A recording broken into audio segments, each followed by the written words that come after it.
नमस्कार, सुबह बोलेगा में आपका स्वागत है। मैं हूं आपके साथ शैलेंद्र चौहान और आज सुबह बोलेगा में बात करेंगे फैसला ऑन द स्पॉट।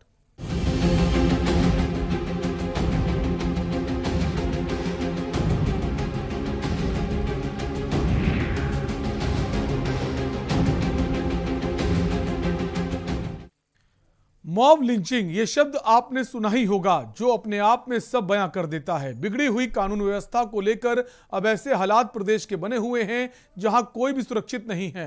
भीड़ अपना कानून चलाने लग गई है। मॉब लिंचिंग के खिलाफ सख्त कानून को अब यूपी को खासी जरूरत है। पश्चिम बंगाल, केरल, राजस्थान, मणिपुर आदि राज्य सरकारें इस तरह का कानून बना चुकी हैं। आज हम भीड़ के कानून की बात करेंगे, लेकिन उससे पहले ये रिपोर्ट देखिए।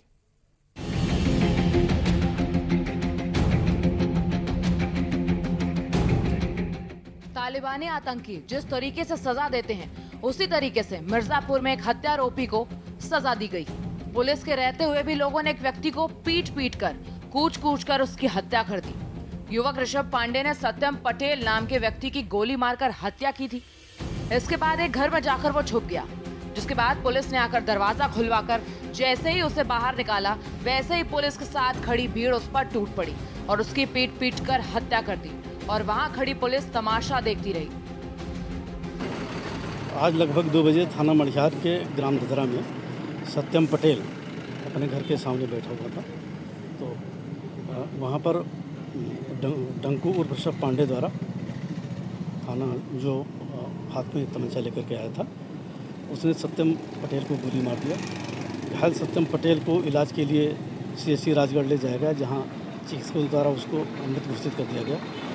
गोली मार करके भाग रहे ऋषभ उर्फ डंकू पांडे को आक्रोशित भीड़ ने पकड़ लिया, उसके साथ मार पिटाई की, जिसको थाना पुलिस द्वारा किसी तरह भीड़ से निकाल करके CSC राजगढ़ ले जाया गया, जहां चिकित्सकों ने ऋषभ को मृत घोषित कर दिया। अब बात करें महाराजगंज की, तो वहां भी भीड़ ने अपना कानून चलाया। आपको बता दें कि शराब के नशे में एक व्यक्ति खेत की तरफ टहलने जा रही एक अकेली लड़की को देखकर उस पर दुष्कर्म के इरादे से झपट पड़ा। लड़की घबराकर जोर से चिल्लाने लगी। तभी पास के बाग में मौजूद परिजन और ग्रामीण आवाज सुनकर मौके पर पहुंचे तो देखा कि गांव के बगल का ही एक व्यक्ति लड़की के साथ दुष्कर्म का प्रयास कर रहा था, जिसके बाद उसे पकड़कर जमकर पिटाई करते हुए गांव लाया गया और एक पोल के सहारे रस्सी से बांधकर जूते चप्पल की माला बनाकर जूते चप्पलों से जमकर पिटाई की, जिसका वीडियो सोशल मीडिया पर भी वायरल हो रहा है। वहीं सूचना के बाद मौके पर पहुंची पुलिस ने आरोपी व्यक्ति को हिरासत में लेकर कार्रवाई में जुट गई। महाराजगंज गांव पड़ता है, वहाँ देवेंद्र यादव नाम का एक आदमी है, 35-40 साल की एज है, शराबी है, नशेड़ी टाइप का है। वो सुबह एक कोई लड़की शौच के लिए जा रही होगी, उससे कुछ छेड़खानी की प्रयास किया, उसने गांव वालों द्वारा पकड़ा गया है और उसको पकड़ के पुलिस के सुपुर्द किया गया है। अभियुक्त के विरुद्ध हम लोग एक मुकदमा पंजीकृत कर रहे हैं और बाकी बढ़ाएंगे। मथुरा में भी इसी तरीके से एक मामला सामने आया है, जहां चोर की मारपीट का लाइव वीडियो सोशल मीडिया पर वायरल हुआ। सिलेंडर चोर को पकड़कर लोगों ने जमकर उसकी पिटाई की और आपको बता दें कि मकान से सिलेंडर चोरी करते रंगे हाथ पकड़ा गया था ये चोर, जिसके बाद लोगों ने चोर का पीछा करके उसकी जमकर धुनाई की। यूपी में आए दिन ऐसे मामले सामने आते हैं जहां भीड़ अपना कानून चला लेती है। कभी किसी की जान चली जाती है, कभी लोग गंभीर रूप से घायल हो जाते हैं। बड़ा सवाल यह है कि प्रशासन क्यों मूक दर्शक बना रहता है और क्यों ऐसी कार्रवाई नहीं होती कि जनता कानून अपने हाथ में लेने से पहले 10 बार सोचे। स्पेशल डेस्क, के न्यूज इंडिया।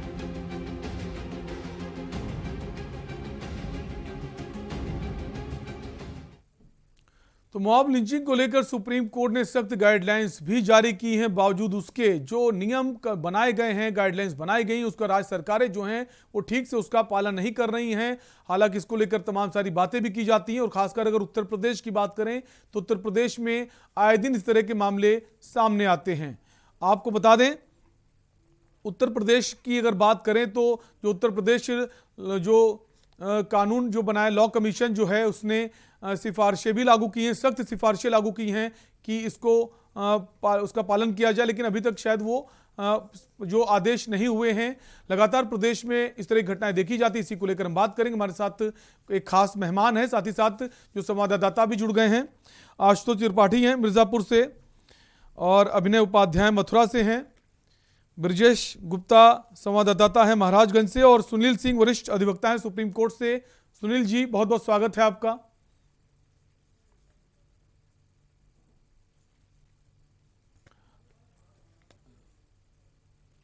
हम सुनील जी के पास आएंगे, उससे पहले आशुतोष के पास आएंगे। और मिर्जापुर का जो एक घटनाक्रम सामने आया है कि एक मौत हो गई है, आशुतोष आपसे जानना चाहेंगे क्या अब क्या कार्रवाई की गई और परिजन जो है उनका क्या कुछ कहना है?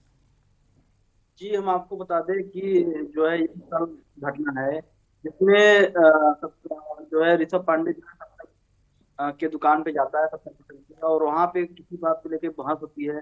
बहस के बाद ऋषभ पांडे जो है बंदूक से जो फायर करता है, पहले एक गोली मारता है, थोड़ा एक गोली के बाद लगता है कि वो घायल होता है, फिर उसके बाद दूसरी गोली जैसे ही सत्यम पटेल को लगती है वो मर जाता है। उसके बाद ऋषभ पांडे डर से जो है छुप जाता है। पुलिस को सूचना दी, पुलिस जो है वहाँ पे आती है, पुलिस मौजूद वहाँ पे खड़े और अन्य जो वहाँ के लोग होते हैं, उसके बाद जो है भीड़ जो है पुलिस के सामने, पुलिस के समक्ष जो है उनको कुछ करते हैं। और आप जो है दृश्य में देख रहे हैं कि किस तरीके से जो है तालिबानियों की तरह, हैवानियों की तरह जो है उसके ऊपर जो है हमला किया। हालांकि जो है एक कानून का काम था कि कानून उसको सजा देती, उसको दंड देती, लेकिन यहाँ के लोगों ने खुद जो है तालिबान जो है उसको सजा दी, कुछ के उसको कूट के जो है हत्या की, और वहाँ पे जो है कानून व्यवस्था बिल्कुल, एक आपको लेके दुस्साहस है कि आपको कतई कानून ये इजाजत नहीं देता है कि आप कानून बन जाएं। अगर कोई भी दोषी है उसको सजा देने का जो काम है कानून का है, न्यायपालिका का, उस पर हस्तक्षेप हम नहीं कर सकते। हमारे साथ अभिनय भी बने हुए मथुरा से भी ऐसा ही कुछ मामला सामने आया है। अभिनय, हम आपसे जानना चाहेंगे मथुरा का जो मामला है, क्या कुछ अपडेट है आपके पास?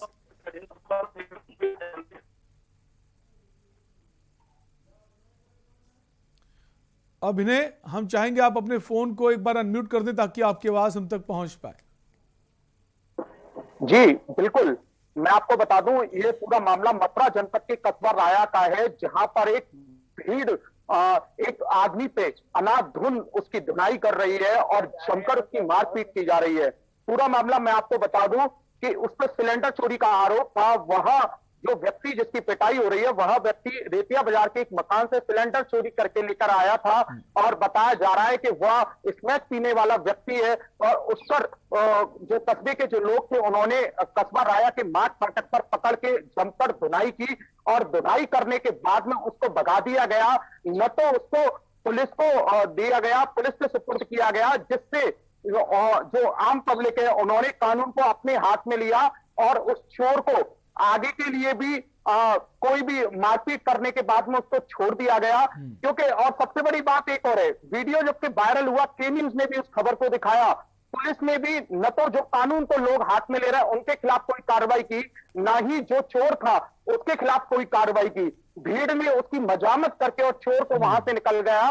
जो लोग हैं, जो भीड़ के जो लोग हैं, वो कानून को अपने हाथ में ले लेते हैं, ऐसा तो कहीं नहीं है, जबकि कोर्ट के भी सख्त आदेश हैं कि कानून, कोई भी व्यक्ति कानून को कानून की तरीके से चलेगा, ना कि कानून को अपने हाथ में लेने की किसी ने इजाजत दी है। जी बिल्कुल, जो भीड़ ने जिस तरह उसकी पिटाई की, उसके बाद उस भीड़ पर कोई कार्रवाई नहीं हुई, पुलिस ने जहमत नहीं उठाई, आखिर मामला क्या है, किन लोगों ने उसको मारा है, पीटा, आखिर वो भले ही वो गलत हो, लाख गलती की हो, लेकिन आपको कानूनी अधिकार नहीं देता है। और अगर पुलिस उन पर कार्रवाई नहीं करेगी तो लोगों का जो साहस है वो भी बढ़ता है। हमारे साथ वरिष्ठ अधिवक्ता है सुप्रीम कोर्ट से सुनील जी, आपसे आपके पास ही आऊंगा। सर, सुप्रीम कोर्ट ने सख्त गाइडलाइंस जारी की हैं राज्य सरकारों को कि आपको इन गाइडलाइंस का पालन करना है ताकि जो लगातार मॉब लिंचिंग के मामले आ रहे हैं उस पर रोक लगे, लेकिन राज्य सरकारें उस पर ध्यान नहीं दे रही। सर जी देखिए, 2011 में अरमुगम सेरवई के केसेस में मॉब लिंचिंग के लिए जस्टिस मार्कन ने और सुप्रीम कोर्ट ने कहा कि इस तरह के जो पब्लिक का अपने हाथ में ले लेना कानून को और किसी को मारना, कभी खाप पंचायत में, कभी ऑनर किलिंग में, कभी विच हंटिंग में, कभी चोरी के सस्पेक्ट में, किसी भी तरह का इस तरह का मार पीट करना और कानून को अपने हाथ में लेना गलत है।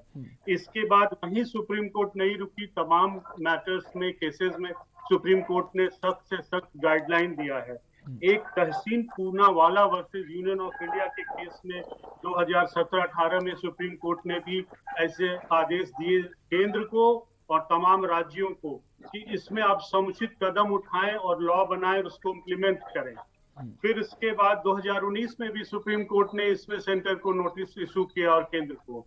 प्रश्न ये है कि किसी की जान लेना सिर्फ नेचर प्रभु के हाथ में है या जुडिशियल किलिंग हो सकती है with due process of law.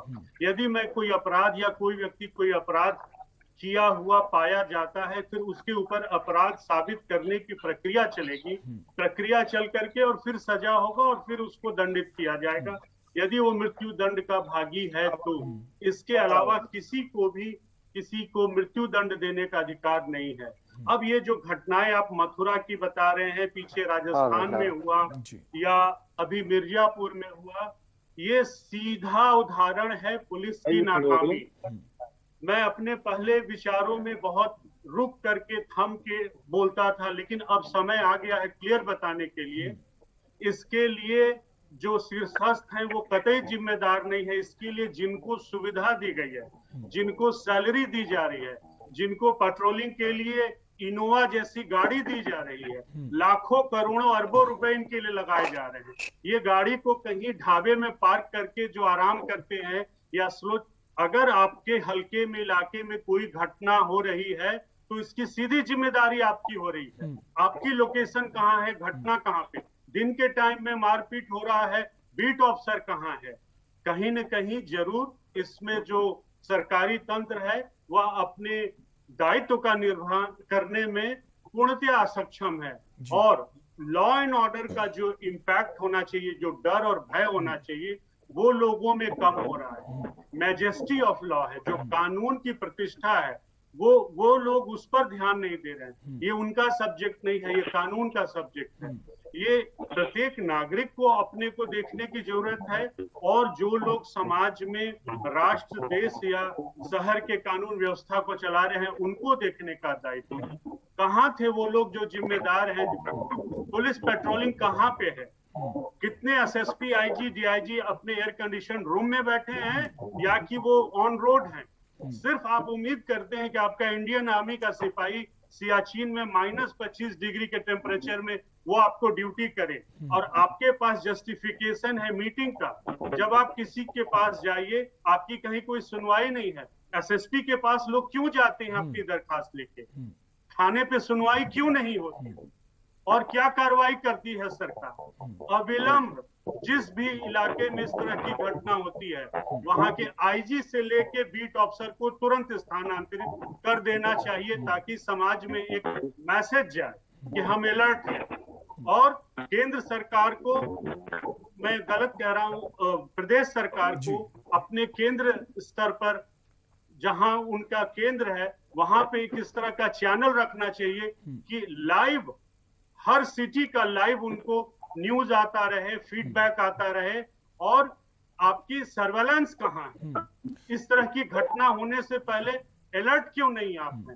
ये सब कुछ सिर्फ सुप्रीम कोर्ट डायरेक्शन देती रहेगी, आप कुछ नहीं करेंगे सर। लेकिन जो सर दो मामले अभी हमने आपको बताए हैं, मामले 3 हैं, लेकिन 2 मामलों की भी बात करी, मथुरा की और मिर्जापुर की। मिर्जापुर में जो दोषी होता है सर उसको मर्डर कर दिया जाता है, और मथुरा की अगर बात करें तो वहां पर सिलेंडर चोरी वाला जो आरोपी है, जो सिलेंडर चोरी का मामला इसके ऊपर है, उसको पीटा जाता है। हालांकि उसकी मौत नहीं होती है, लेकिन पिटाई करने वाले जो लोग थे उनकी शिनाख्त करने पुलिस नहीं पहुंचती है। तो पुलिस की कार्यप्रणाली जो है सवालों के घेरे में, अगर पुलिस सख्ती नहीं दिखाएगी तो ये मामले तो लगातार बढ़ते रहेंगे और पिटाई के बाद मौत भी हो जाएगी सर। जी हाँ, पुलिस इफेक्टिव नहीं है। पुलिसिंग को रीब्रश करने की जरूरत है, इसको पुनः चमकाने की जरूरत है। इनके बेल्ट को चेक करना है, कितने के बेल्ट टाइट है, कितने के लूज हैं। इनकी रोज सुबह रोल कॉल परेड लीजिए, इनको दौड़ाइए, इनको चेक करिए। यस ऑफ कोर्स, एक चीज मैं बहुत पुलिस के खिलाफ बोल गया। नहीं सर सुप्रीम कोर्ट की जो गाइडलाइंस है उसमें बाकायदा कहा गया है कि जितनी भी राज्य सरकारें हैं वो बाकायदा एक नोडल अफसर की तैनाती करें हर जिले में, और सर नोडल अफसर जो हो वो एसपी रैंक का हो या उससे ज्यादा की रैंक का हो, और उसके अंडर में एक डीएसपी रैंक का अधिकारी हो, और ये दोनों मिलकर एक टास्क फोर्स बनाएं, स्पेशल फोर्स बनाएं, वो जिसकी निगरानी करे।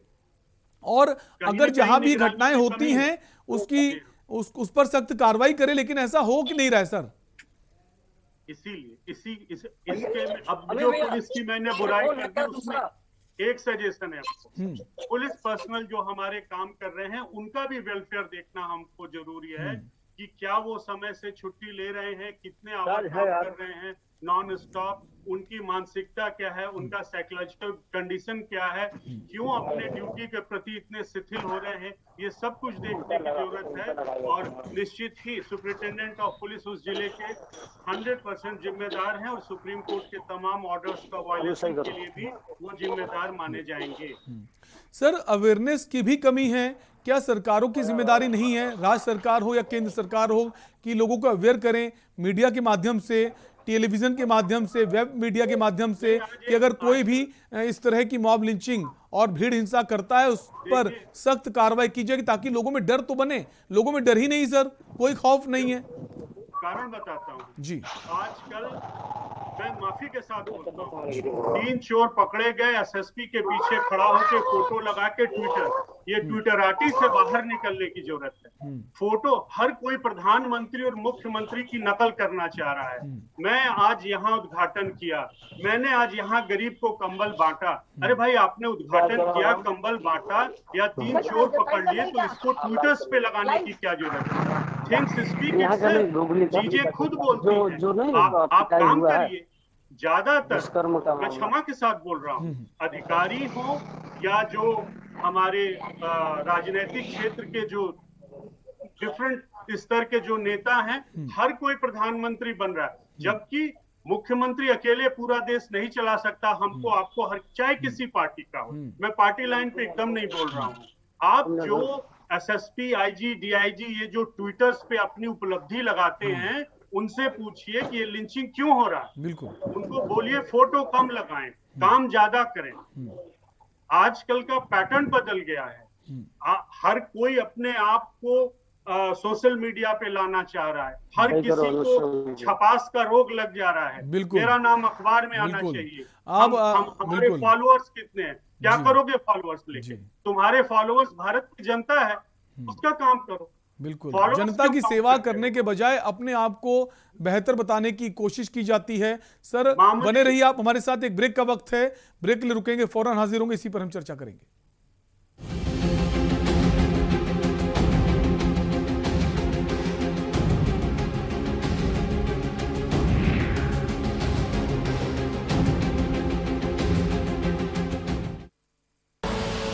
आप देख रहे हैं के न्यूज, खबरों का सारथी। पर ये दिल है कि चख रहा है उन्हीं अल्फाज़ों का दूर कितना भी जाओ, इस जुबान से दूर ना जा पाओगे। विमल, बोलो जुबान केसरी।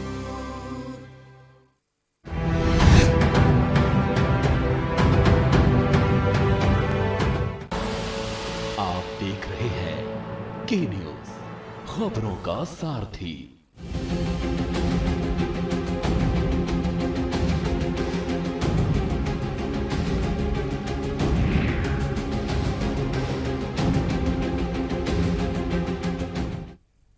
के बाद आपका स्वागत है। आप देख रहे हैं सुबह बोलेगा, जहां हम बात करें मॉब लिंचिंग की, खासकर उत्तर प्रदेश में जिस तरह से ये घटनाएं बढ़ती जा रही हैं।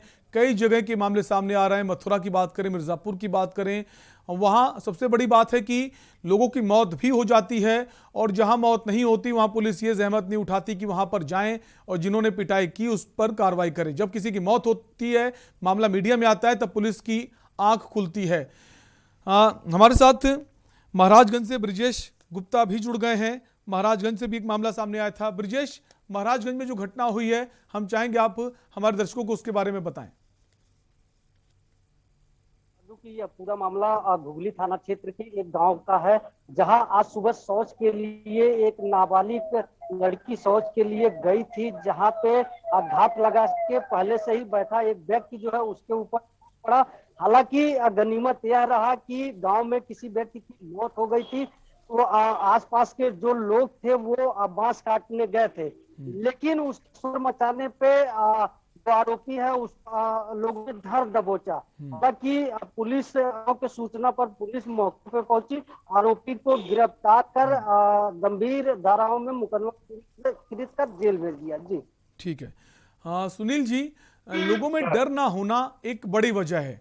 क्या जो कानूनी प्रक्रिया है कि क्या जरूरत नहीं फास्ट ट्रैक कोर्ट बनाने की, और अगर फास्ट ट्रैक कोर्ट नहीं बनती हैं, जो ये आरोपी होते हैं बहुत जल्दी ये रिहा भी हो जाते हैं, तो जब इनकी बेल और पैरोल होता है तो जो पीड़ित पक्ष है क्या उसको बुलाकर सुनवाई नहीं करनी चाहिए, उसका पक्ष जानने की कोशिश नहीं करनी चाहिए कि आप संतुष्ट हैं जो भी कार्रवाई हुई है?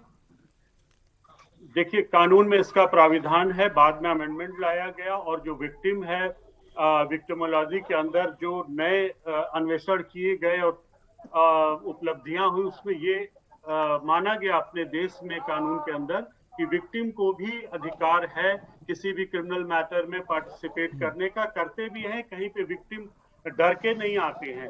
विक्टिम प्रोटेक्शन और विटनेस प्रोटेक्शन एक्ट भी आ चुके हैं, इसका इम्प्लीमेंटेशन प्रॉपर नहीं हो पा रहा है। प्रकाश सिंह जी जो डायरेक्टर जनरल पुलिस थे यूपी के, बहुत पहले उन्होंने सुप्रीम कोर्ट में रिट डाला था। उनकी थ्योरी ये थी कि पुलिस के डिपार्टमेंट को अलग करना है, इन्वेस्टिगेशन को अलग करना है, और वीआईपी प्रोटोकॉल में जो ड्यूटी दे रहे हैं उनको अलग करना है, थानों को अलग करना है। तो पुलिस में बहुत रिफॉर्म की जगह है जहाँ पे कि इफेक्टिव हमको रेमेडी चाहिए, सजा चाहिए। अब जो विक्टिम होते हैं वो कोर्ट में आते हैं, तमाम फास्ट कोर्ट्स बन चुके हैं डिफरेंट सब्जेक्ट पे, उसके बावजूद भी त्वरित न्याय नहीं मिल पा रहा है। एडजर्नमेंट्स है, उसके लिए एडवोकेट्स भी जिम्मेदार हैं, हम लोग भी जिम्मेदार हैं, पार्टी भी, सारे पूरा समाज मिलजुल करके जिम्मेदार है। जो डेट्स पड़ रही हैं इस पे कुछ इस तरह का आपस में कंसेंसस बनना चाहिए या कानून बनना चाहिए कि मैक्सिमम 3 एडजर्नमेंट या 5 एडजर्नमेंट में आप अपनी बात कहिए। अगर विटनेसेस की लिस्ट बहुत लंबी नहीं है और गवाही बहुत लंबी, कुछ बड़े विद्वान वकील होते हैं जो कि 25 दिन और 700 पन्ने तक जिरह करते हैं और उसी में अपनी विद्वत्ता समझते हैं, और कोर्ट उनको अदब से सुनती है क्योंकि उनका अधिकार है जिरह करने का। कई एंगल पे कई जगह कमी है, अपने को सुधारने के जो आपके पॉइंट्स हैं उनको आप एक दिन में जिरह कर सकते हैं, एक दिन में गवाही कर सकते हैं, एक दिन में आप 70 केसेस कोर्ट के आगे ना लगाएं, 7 लगाएं, लेकिन उसकी इफेक्टिव हियरिंग हो, मैटर ओवर। तो इसके लिए फास्ट ट्रैक कोर्ट आप फिर बनाइए। रेप में फास्ट ट्रैक कोर्ट बना है, क्या रेप कम हो गया? बेंगलोर के एक बहुत प्रतिष्ठित पत्रकार है नव्या सिंह, उनका अपना चैनल है, मैं उसको आज देख रहा था। उन्होंने एक फिगर दिया कि हर घंटे हर दिन रेप हो रहा है। निर्भया के केस के बावजूद और जजमेंट के बावजूद असर नहीं हो पा रहा है। लोगों को अपनी मानसिकता बदलने की जरूरत है। अगर कोई पान के दुकान पे चला गया, अगर कोई शौच करने चला गया, या राजस्थान में मोटरसाइकिल से एक जाटो भाई जा रहे थे, किसी बच्चे की मौत, कहीं कोई हादसा हो गया, उसको लॉजिकली ठंडे दिमाग से समझने के लिए आज कोई भी तैयार नहीं है। समाज में कुछ परेशानी है जिसको कि एड्रेस करने की जरूरत है। सर, इसके साथ ही अगर बात करें कि जो बहुत लोग आर्थिक रूप से इतने सक्षम नहीं होते हैं कि अपना जो केस है उस केस को लड़ पाएं और जो आरोपी उसके खिलाफ आवाज उठा पाएं, उस क्या कानून की जिम्मेदारी नहीं है न्यायपालिका की, सरकार की, कि उसको मुफ्त वकील उपलब्ध कराया जाए ताकि वो उसके खिलाफ आवाज तो उठा सके कानून के माध्यम से? जी हाँ, देखिए ये जो पॉलिटिकल अपॉइंटमेंट होते हैं सरकारी वकीलों के, इसको तुरंत बंद कर देना चाहिए। मैं विदाउट प्रेजुडिस बोल रहा हूँ।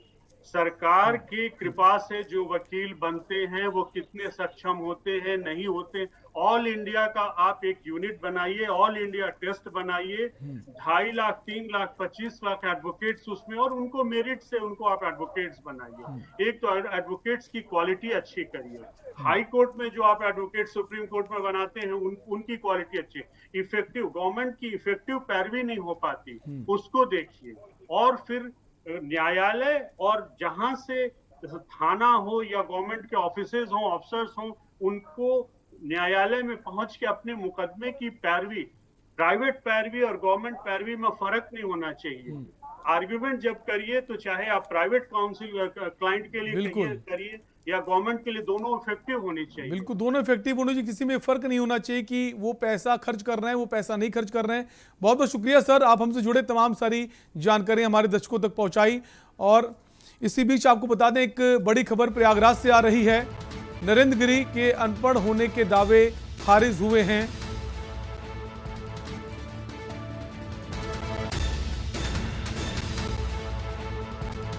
बैंक में क्लर्क की नौकरी कर चुके थे महंत नरेंद्र गिरी, जो खबर अब सामने आ रही है। अनपढ़ होने के जो दावे किए जा रहे थे वो खारिज हो गए हैं। प्रोफेसर महेश सिंह हैं महंत नरेंद्र गिरी के मामा, जिनका ये कहना है बैंक में क्लर्क की नौकरी कर चुके थे महंत नरेंद्र गिरी। तो बड़ी खबर इस वक्त आपको प्रयागराज से बता रहे हैं। महंत नरेंद्र गिरी के मौत के मामले को लेकर खबर है। बैंक ऑफ बड़ौदा में क्लर्क के पद पर सेवा दे चुके थे महंत नरेंद्र गिरी। जौनपुर के मड़ियाहू ब्रांच में बीओबी में क्लर्क की नौकरी की। महंत ने 1978 में हाई स्कूल और 1980 में इंटरमीडिएट की परीक्षाएं पास की। एक बड़ी खबर आपको प्रयागराज से बता रहे हैं महंत नरेंद्र गिरी की मौत के मामले को लेकर। और फिलहाल सुबह बोलेगा में इतना ही। बने रहिए के न्यूज इंडिया के साथ। नमस्कार।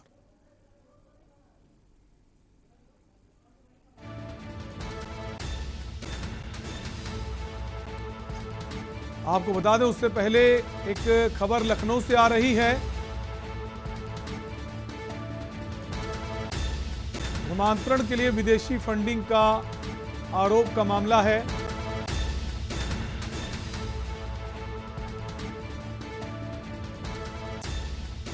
दस दिन की पुलिस रिमांड पर मौलाना कलीम को लिया गया है। पुलिस ने 10 दिन की रिमांड मांगी थी। धर्मांतरण के लिए विदेशी फंडिंग का आरोप है मौलाना पर।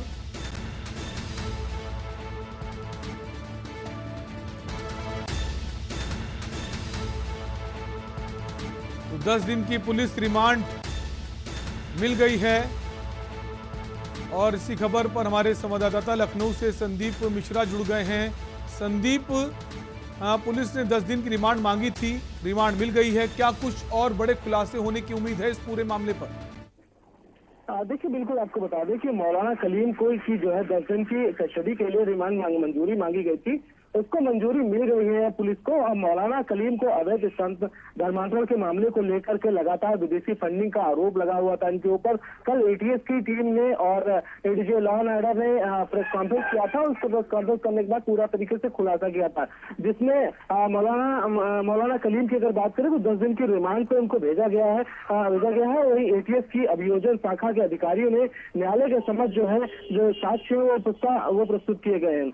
इस पूरे मामले को लेकर के मौलाना कलीम के सहयोगी और अवैध धर्मांतरण में जो संलिप्त लोग थे, उन संबंधित लोगों से जो जानकारी है वो इकट्ठा करेगी। इसके साथ ही मौलाना से और भी पूछताछ की जाएगी, जो इस मामले में और लोग भी संलिप्त हैं और उनकी जो फंडिंग हो रही थी। बिल्कुल, रिमांड लेने के बाद कई सारे बड़े खुलासे हो सकते हैं। शुक्रिया संदीप जानकारी के लिए। तो लखनऊ से आपको खबर बता रहे थे, मौलाना की जो रिमांड मांगी गई थी 10 दिन की, वो मिल गई है। धर्मांतरण के लिए विदेशी फंडिंग के आरोप हैं मौलाना कलीम सिद्दीकी पर। और फिलहाल के लिए आपसे लेंगे इजाजत। बने रहिए के न्यूज इंडिया के साथ। नमस्कार। आप देख रहे हैं के न्यूज, खबरों का सारथी।